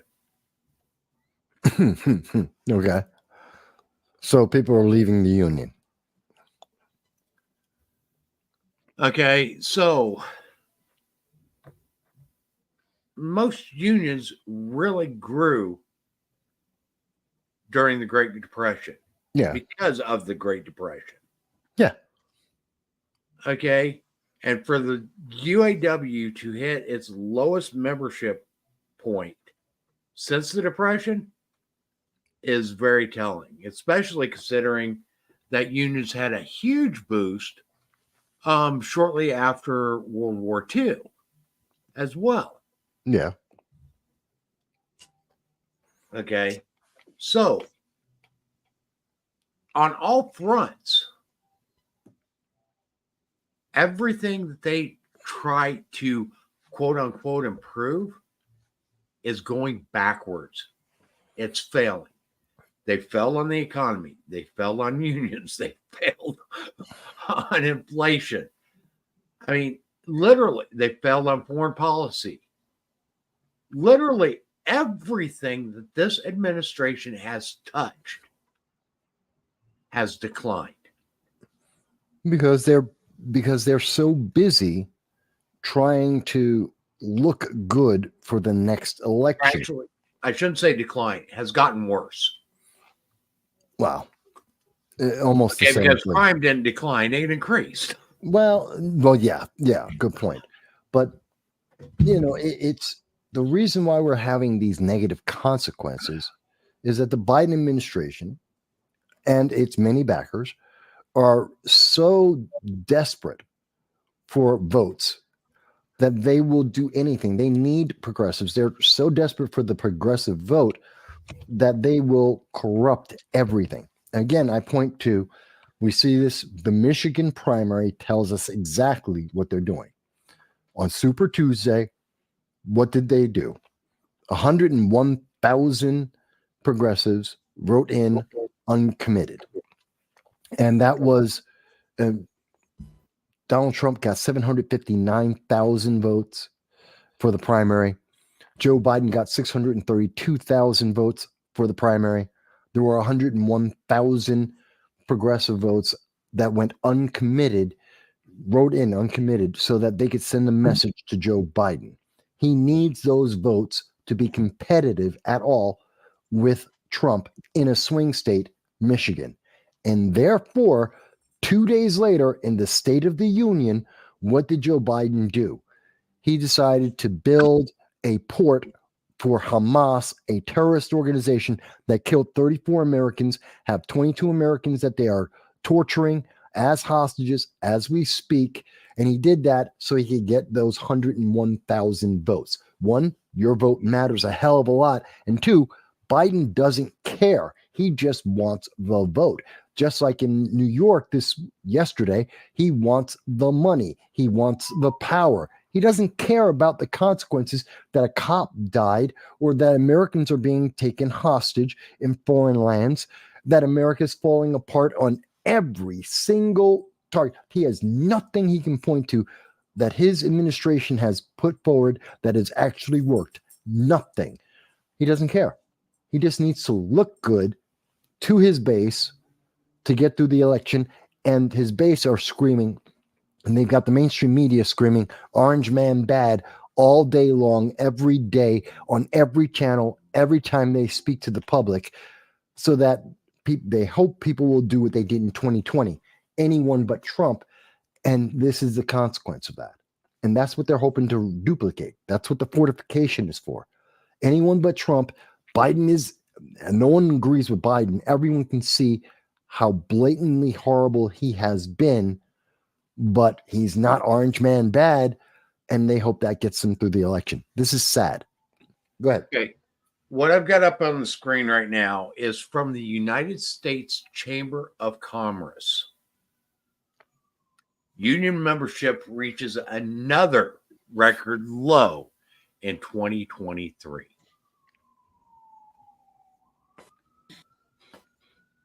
Okay. All the way through this administration, even though they have, quote unquote, the most pro-union occupant of the White House ever, union membership continues to decline year over year. I'm not surprised. Again, here they are. They're sending the cops for me again. But I'm not surprised. Everything they have touched, they don't care about. They didn't care in East Palestine, Ohio. No. They didn't care at our southern border. No. They don't They don't care care at northern border either. Any border, for that matter, any border. They don't care about Americans overseas. Name the country. Look at what they're doing to us. They just want power. And that was exemplified yesterday. It was a display of power. They care about Ukraine is because they're afraid of what secrets will come out of Ukraine. Yeah. I think that would be more realistic. That's the real fear that I think. It's not about Russia. It's definitely not about protecting the European Union or NATO. We could have protected them easily. The easiest way we could have protected them, easy. Be energy independent and sell Germany and France our extra gas and oil. Hey guys, Or listen, I'm all going to of be wrapping up. Okay, I'm getting and that would actually be the biggest impact that we could make towards Russia and China. Well, yeah. Listen, guys, I have a little bit of family business I got to tend to this evening, so I'm going to be getting out of here real quick. Dal, to answer your question, Dal wants to know why I keep looking up. 2 days ago, I installed a brand new ceiling fan in my office. Okay. Uh-oh. I was unaware that it's a disco light. Okay. I was unaware of this when the purchase was made. It's just a round, self-contained light, a ceiling fan, clear blades, and it has LEDs all the way around it, and they adjust for the tone. And I ordered it specifically for the color tone so that it would work with the camera lighting in here. What I did not know is that the inside ring is also LEDs, and it's 256 colors. And it flashes in various patterns. So, now, what you can't see in my office is across from me is the cat tree. And every time I look over, I see a cat staring up at the ceiling, mesmerized by the disco lights. And then I have to sit and look up and see what the hell the cat is looking at. So if you want to know what it's like, yeah, squirrel. There you go. Well, I just said squirrel, and the dogs downstairs started barking. So my dog just They perked up. they must be watching this on the TV in the living room. So I'll post a picture of I'll get a little video of my ceiling fan of what it does, and I'll share it with you guys next week. In the meantime, I've got to get out of here. I have a little bit of personal business I have to take care of on the phone. Check out the YouTube channel at the Range Report today. We put up a really good video today of a brand new Rossi rifle that we just acquired. Really fun rifle. Had a lot of fun with it. Good time. Until I catch you guys next week, be safe, shoot straight, and as always, keep them honest, guys. Keep them honest. Always trying. Always. Hey, fellas, have a great night. You guys be good. Have a good weekend. Oh, and for those of you celebrating Easter. He is risen. Happy Easter, everybody. All right. Thank you, Frank. Thank you, Frank. All right, Mike. So we've gone through the desperation of the Biden administration. Yeah. The greed of the Biden administration as on display yesterday. That fundraiser in New York where they brought Obama and Clinton in is literally a sign of desperation. And there's reports out there that Obama, I guess, is calling the White House pretty much on a daily basis, if not multiple times a day, to try to correct the Biden campaign. Well, he has to, because the Biden campaign didn't actually run a campaign in 2020, so they can't copy what they did last time. Yeah. And that's the problem. This time they actually have to present the public Joe Biden. And every time he ran for president prior to that, when the public saw who Joe Biden was, they rejected him. The one time he ran for president, when they didn't show him at all and just said Orange Man bad, he won.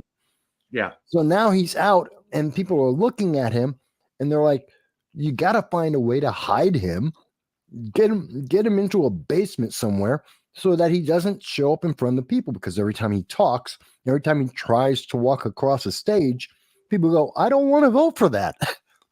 which makes a lot of sense to me Yeah. because he's fundamentally flawed. And even Democrats know that. Even Democrats will admit that. And they have been for months and months and months. So here's Frank's light. Yep, I just saw it.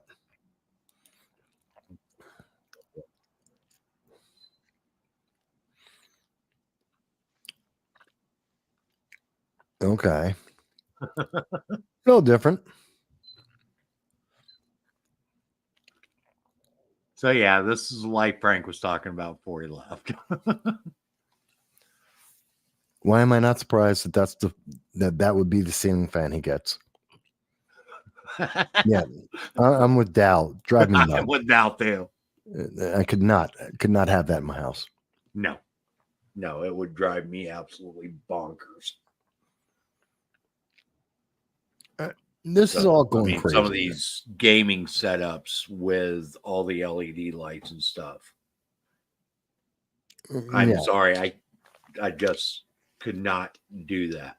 Well, you have a population that have been so indulged and so mistreated that they have ADHD. Mm-hmm. My personal opinion, I'm not a doctor, isn't as prevalent as they would like us to believe. It's over medicated. It is over prescribed or identified. I think a lot of this is behavior. You're having a lot more kids being identified and said, well, you're not paying attention. You're ADD or ADHD or whatever it is. ADHD, yeah. Yeah. And I think it's wrong. As an example, if it was me in third grade, and I've told people this about my life before, in third grade, I used to read my mother would bring home the New York, the Daily News or the Post, and I would read it cover to cover, every word, everything in there. I read encyclopedias on a regular basis. Yes, this is going back to like the 1970s. So there is no cable TV. There is no internet. There's no cell phones. Okay. So I read dictionaries. I read a dictionary. My mother had an unabridged dictionary. It was about yay big, which had an atlas and the description of all the mythologies out there, had all the major gods in it. I read encyclopedias, cover to cover, A to Z, and I read the newspaper every day, cover to cover.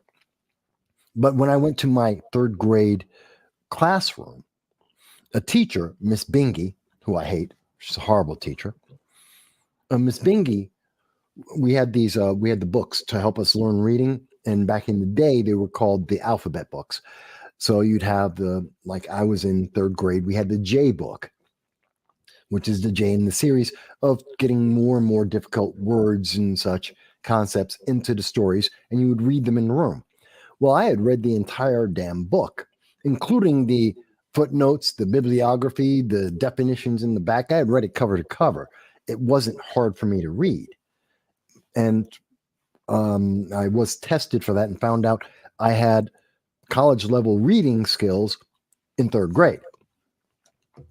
She didn't know that because we didn't have the test results back. She thought, oh, so I didn't know how to read. She was convinced and tried to convince my mother that I didn't know how to read because I wasn't paying attention in the class when she was going over the J book that I had read cover to cover. And if in the 1970s we had the same policies we have today, they would have said I had ADD or ADHD and said I need to be medicated, when in fact I was just bored. That's the problem going forward. That's the problem with our education system. I really think so.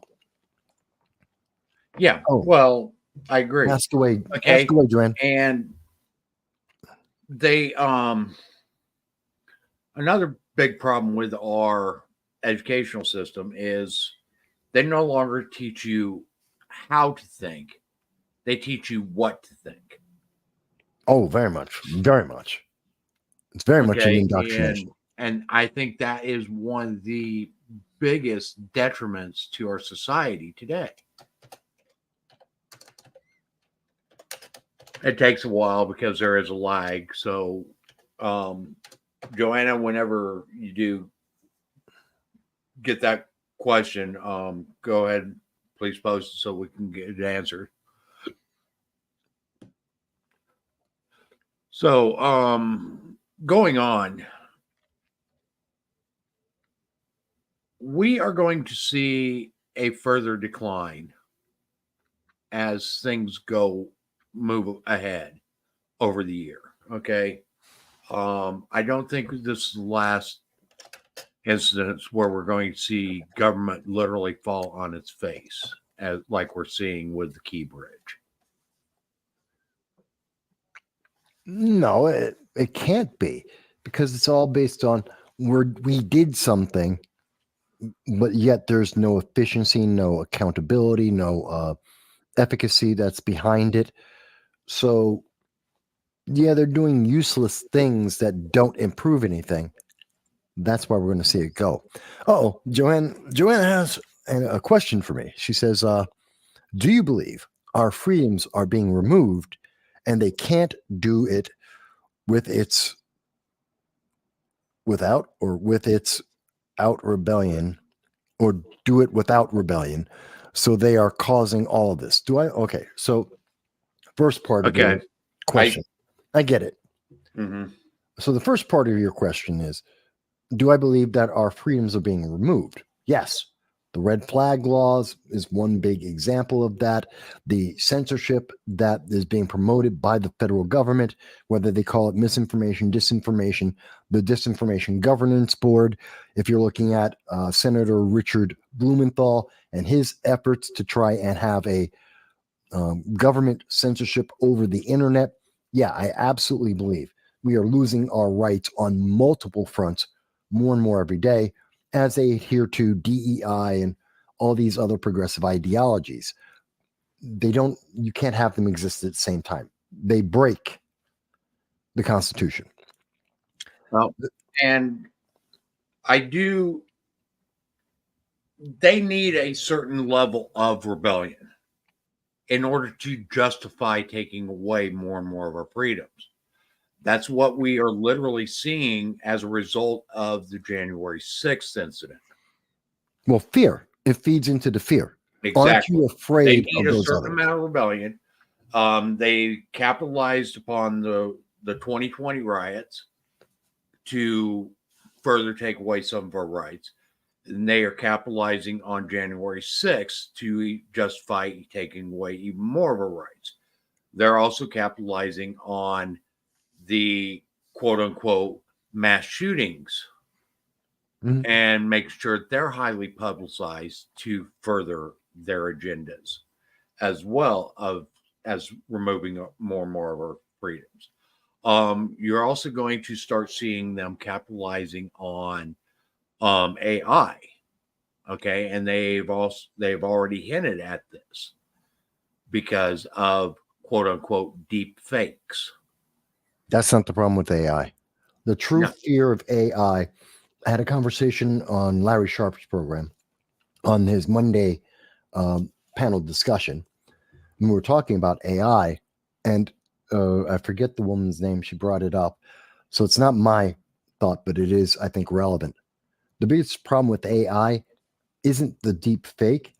It's the fact that people will say the truth is now fake. Yes. And people will assume, well, it must be an AI. The denial of the truth will be assumed to be true, and that the true facts were the fake information. That's the fear, especially when you have a generation that is so indoctrinated to believe what they are told without having critical thinking, without asking critical questions, and without having proper research skills. Yeah, they don't know how to look for that information, and that's what we will see. And I've had people in my live stream on Sundays. I had a guy said, "Mike, I don't believe." We were talking about inflation. Joe Biden during the State of the Union said America had the lowest inflation rate in the world. That's a blatant lie. It's fundamentally a lie. And I had someone said, "Well, Mike, you don't know that. You don't know that's true, and you can't prove that, and that's not real." I spent 5 minutes doing a Google search for credible sources listing the interest rates of the world, of what each country in the world. There are 14 first world nations that have lower inflation rates than the United States. That includes Japan, China, United Kingdom, and France. Just off the top of my head. He didn't know where to look. So he assumed it had to be false. I had to be making it up because he didn't know how to search for it. But I just had to have the right keywords to bring it up. The first 2 tries didn't bring up a list of the world inflation rates, just US inflation rates. Third try, I got the world numbers done. He didn't know how to research. That's the problem. So it goes right to your point, Mike. Let me answer this. Let me answer the second part of her question, which is, so they need a rebellion. So this is about the rebellion. And I think they're counting on the fact that all of America will not want to rebel at the same time. See, it's a calculation. There are so many different peoples and ideas and organizations and ideologies in America. We have a piece of the entire world. Every idea, every ideology, every religion, every type of people all exist in America. 330 million people. We are unique in the world. No country has the kind of diversity that we have naturally inherent in our populations. But going with that is the differences in cultures and acceptance of different values and issues. And the more we have been trained to be hyphen Americans instead of just being an American, when we were 50s, 60s, 70s, 80s, even into the mid 90s, we were all Americans. Then as we got into the 21st century, we started becoming hyphen Americans. And with that hyphenation meant that we were circling around these ideas. Oh, I'm African American or Irish American, Italian American, Pakistani American, whatever the group is. Doesn't matter where you're from. And you're circling on those ideas instead of America, the Constitution, our unified desire. Now it's, I want to be Pakistan in America. I want to be Japanese in America, which meant that our values are separating from each other. And now you can be divided because whatever pisses off the Japanese, those Japanese in America, well, that's not going to be pissing off the Pakistani in America as much. It's not going to be the same as the Jews in America or the Christians in America, whatever the group is. So they're counting on each of these groups further to set us into divergent groups and to further separate us is what it is. Okay. And on 9/11/2001, we were no longer African Americans or Irish Americans. We were Americans. Yeah, we were. And that's literally what it is. That's what a lot of this is. It is to divide us and to categorize us into different subclasses to give us a sense that we are not united. That's what equity is about. That's what equity is for.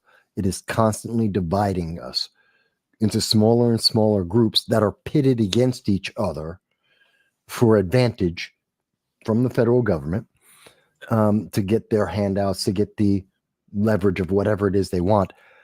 You're constantly in competition with these smaller and smaller groups of individuals, so no one can unify, because I think if we all did unify, we could improve things. Oh, we definitely would. Okay, and that's the issues that we are seeing right now is the more they keep us divided, the more we are going to see a decline in this country. And we are. I mean, we are seeing that, and we will continue to see that. And the problem is, even if we were to, now, here's the part that a lot of people don't think about, is the correction doesn't happen tomorrow. The next election isn't going to fix it per se. When I say that, I mean, okay, we replace Trump gets reelected as an example, or if it makes you feel better, RFK Jr. or one of the libertarians. I don't care, whomever. Somebody gets elected that's not Biden this year. January, we don't have a clean slate and everything starts over. You still have all the people who were hired by DEI under the Biden administration in our government. We have all of the companies and the state government offices where individuals were hired because of their indoctrination into this progressive ideology. They're going to be there, some of them for 5 years, some of them for the next 20 or 30 or 40 years. These are individuals we have to weed out or at least retrain or minimize their impact on the future. So this is a process that takes time, but the more that we are unified in our purpose, the easier it is to correct all of the things they have done to hurt our nation. It is concerted effort. It's not just a one-time thing. It's not just voting in the presidential election, walk away, show up in 4 years and see what happens. No, you have to be involved in this election and the in-between year elections, including the midterm elections. You need to talk to your members of Congress. You have to hold them accountable. You have to be involved in And the get local. involved in the people that are running for office, Yes. including potentially running for office yourself. Which is no fun, folks. Whether that be at the local school board or your town council or your county government, whatever level that is. Okay, because honestly, the only way we're going to start turning this around if more of us start getting involved in the processes. Well, right now, the processes are ran by two distinct parties, the Republicans and the Democrats. Mhm.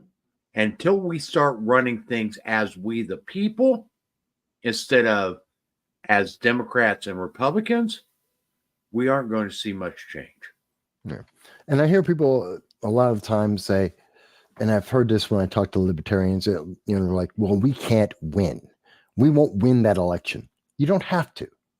You don't have to win. As I've heard and talked to libertarians, if the race is close and there's 2% difference between winner and loser, and you've got 5% of the election of that voting base, you have the power. If you have a faction that is in demand, as an example, the progressives in Michigan, they don't control America. They don't control the Democratic Party.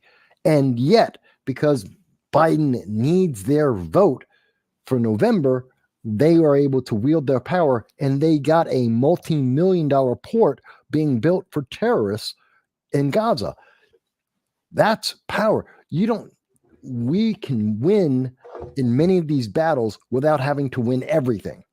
Don't think of it as a winner takes all. It's we build and we build. And you can do it, and you have the power to do it right now, which is why they're so terrified. Okay. And this is a perfect segue. Find yourself a group that you believe in and get involved with them. One of those groups can be the Liberty First Foundation. Okay. Because organizations also have the power of numbers.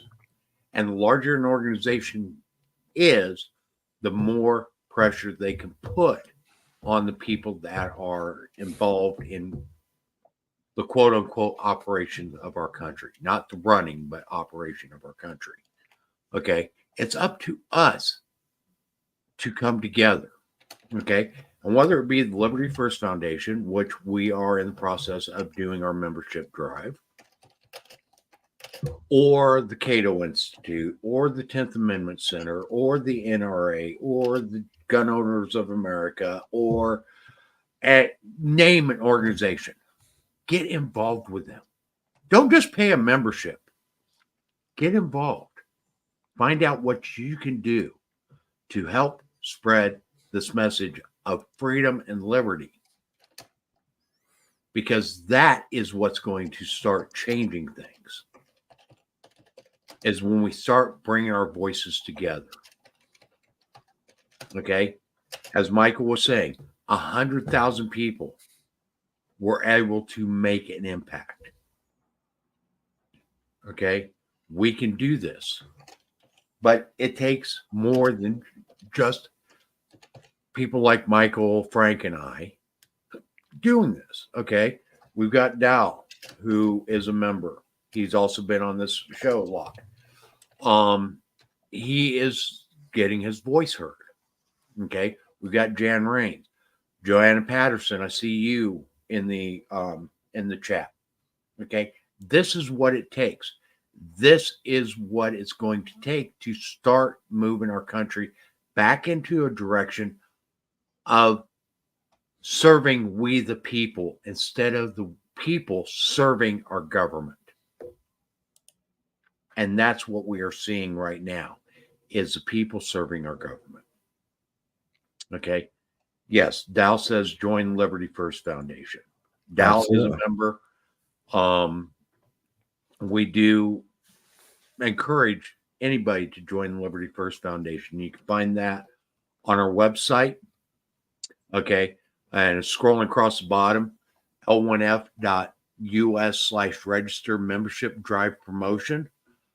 Yes, join Liberty First Foundation, because we are using those funds to help expand our voice into other areas so that we can actually reach more people and spread this message of liberty, of service. Okay, because that's ultimately what it comes down to, is citizens being of service to this country. Okay, that's what this country was founded on.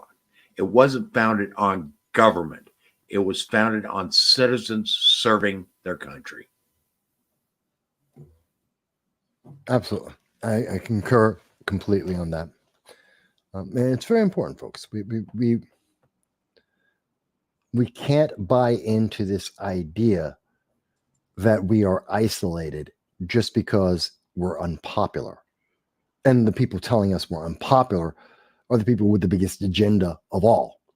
You know, oh, you don't like the Marvels, you don't like Disney Star Wars. Well, that's you. You're there's a problem with you. No, there's millions upon millions. There's a reason why Disney Marvel, Disney Star Wars is losing money hand over fist. It's not because I'm individual, but if you read all the articles, it's just a small group of people. These one outliers. Then why is your movie after movie, TV show after TV show that are promoting these ideologies, why are they failing? Why is no one watching it? Why does no one support that? Because it's not the mainstream. They want you to think that. They want you to comply rather than to question and ask critical questions and to come up with your own conclusion, or to gravitate towards the Constitution and the values that we've always had, or to remember the fact that you are the power of this government. And sometimes it's even 100,000 can shape the policy of the entire nation. It's quite possible. We see it. Mm-hmm. It's just we don't normally see it so obviously, but that's the example. And we can have a voice. It's just whether or not you're willing to belong to something that's larger than you. Yeah. Yeah. Okay. With that, we're going to go ahead and end this episode. We've gone over a lot of stuff. And honestly, folks, until we start coming together as we the people, we will not see anything change. We are here every Friday night, 9 p.m. Eastern time. We have discussions like this about various topics that are going on across the United States. And we have discussions about how you can actually become involved. Thank you, Joanne. We appreciate it. Okay. We appreciate all the support that everybody gives us. And we look forward to having more of these discussions with you, because honestly, if we aren't having these discussions, then government is going to continue to do what it wants instead of what we need. Thank you, everybody. See you next week.